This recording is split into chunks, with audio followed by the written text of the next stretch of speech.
സാധാ പൗഡർ ഇട്ടാലും പോലും ഇല്ല, സാധാ പൗഡർ ഇട്ടാൽ നമ്മുടെ ഒത്തിരിക്കും 2 അടി രൂപ. അപ്പൊ പിന്നെ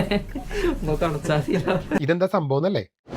ഇവിടെ ഇപ്പോൾ ഇലകളൊക്കെ പൊഴിഞ്ഞു തുടങ്ങി. ഇനി ഇത് മാറി മഞ്ഞ് പൊഴിയാൻ തുടങ്ങുന്നതിന് മുന്നേ എന്റർടൈൻമെന്റുള്ള പരിപാടി സെറ്റ് ആക്കണം. ഇവിടെ പൊതുവെ വിൻ്റർ ആയി കഴിഞ്ഞാൽ എല്ലാവരും ചെയ്യണ ചീട്ടുകളി, വെള്ളാടി, പിന്നെ കൂട്ടത്തിൽ കൂടെ കുറച്ച് കുൽസായ്മയും. കുൽസായ്മ എന്ന് പറയുമ്പോൾ കൃഷ്ണൻകുട്ടി ഉദ്ദേശിച്ചത് മറ്റേതല്ലേ, ഇതല്ല, പരദൂഷണം. അപ്പോൾ ഇതിനൊന്നും താല്പര്യമില്ലാത്ത ഞങ്ങളെല്ലാവരും കൂടി വട്ടം കൂടി ആലോചിച്ച് ഒരു ക്യാരം ബോർഡ് വാങ്ങാൻ തീരുമാനിച്ചു. പിന്നെ അടുത്ത ഞങ്ങളുടെ പ്രശ്നം ഇവിടെ അടുത്തവിടെ ക്യാരം ബോർഡ് കിട്ടുമെന്നുള്ളതാണ്. അങ്ങനെ ഇരുന്നപ്പോൾ സ്പൈസ് ട്രെയിലർ എന്ന് പറഞ്ഞ ഷോപ്പിൽ ക്യാരം ബോർഡ് ഉണ്ടെന്ന് നമ്മൾ അറിഞ്ഞത്. പിന്നെ ഒന്നും നോക്കിയില്ല, കാർ എടുത്ത് നേരെ അങ്ങോട്ട് ഇട്ടു.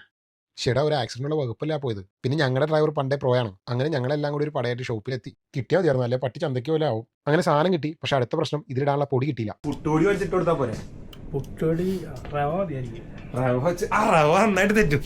അങ്ങനെ കൂലങ്കർഷമായ ചർച്ചയ്ക്കൊടുവിൽ മുഖത്തിരുന്ന പൗഡർ ഇടാന്ന് ഞങ്ങൾ തീരുമാനിച്ചു. അങ്ങനെ ക്യാരം ബോർഡും അത് കളിക്കുമ്പോൾ കഴിക്കാനുള്ള ചിപ്സും വാങ്ങിച്ച് അവിടെ നിന്ന് ഇറങ്ങി. അങ്ങനെ എല്ലാം സെറ്റായി അവിടെ നിന്ന് ഇറങ്ങിയപ്പോൾ അടുത്ത പ്രശ്നം, കൂട്ടത്തിൽ ഒരു നാറിയും പൗഡർ യൂസ് ചെയ്യാറില്ല. ഇനിയിപ്പോൾ അതവിടെ കിട്ടുമോ? പിന്നെ അവസാനം തപ്പിപ്പിടിച്ച് ടെസ്കോന്ന് പൗഡർ വാങ്ങിച്ചു. അങ്ങനെ വർഷങ്ങൾക്ക് ശേഷം ക്യാരംസ് കളിക്കാനുള്ള അമിത ആവശ്യമായിട്ട് ഞങ്ങൾ വീട്ടിലെത്തി. പൊടിയും ബോർഡും ചിപ്സും എല്ലാം റെഡി. അങ്ങനെ ഞങ്ങൾ കളി തുടങ്ങി. പക്ഷേ ഈ പൗഡർ വെച്ച് വിചാരിച്ച മാതിരി ഞങ്ങൾ സെറ്റ് ആവുള്ള. അപ്പോൾ സഹൃദാവായ എൻ്റെ ഈ വീഡിയോ കണ്ടുകൊണ്ടിരിക്കുന്ന ആരെങ്കിലും നാട്ടിൽ നിന്ന് UK യിലേക്ക് വരുന്നുണ്ടെങ്കിൽ ഒരു പൊടി കൊണ്ട് സഹായിക്കേണ്ടതാണ്. ചിപ്സ് ഇതുപോലെ കറങ്ങുന്ന കറക്റ്റാണ് കാര്യങ്ങളൊക്കെ.